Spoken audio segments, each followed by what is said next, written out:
Hello guys, আমি মহুয়া চলে এসেছি আপনাদের কাছে নতুন ভিডিও নিয়ে। রথ চলছে, আমরা রথে সকলেই আনন্দ করছি। বিভিন্ন জায়গায় রথ বেরিয়েছে এবং প্রত্যেকটা রথেরই একটা আলাদা আলাদা মাহাত্ম্য আছে।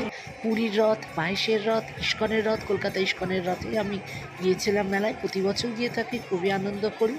তো আমাদের পার্ক স্ট্রিটের এখানে যে মাঠ রয়েছে সেখানেই আমাদের গুন্ডিচা মন্দির হয়েছে, সেখানেই এখন জগন্নাথ, বলরাম, সুভদ্রা রানী রয়েছেন। ইস্কনের যে মন্দির থেকে আসেন, এই গুন্ডিচা মন্দির এখানে তৈরি হয়, এখানে সবাই আনন্দ করে এবং উল্টো রথে আবার ভগবান চলে যান ইস্কন মন্দিরে।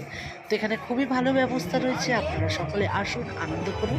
উল্টো রথ অবধি এখানে গুন্ডিচা মন্দিরে ভগবান রয়েছে, তারপর মন্দিরে ফিরে যাবেন। তো আমরা এখানে খুবই আনন্দ করেছি। এখানে দেখছেন প্রসাদ পেয়ে এখানে বসে আছি। মেট্রোয় এলে পার্ক স্ট্রিটে নেমে 2 নম্বর গেট থেকে বেরোবেন, তাহলে একদম সামনে পেয়ে যাবেন।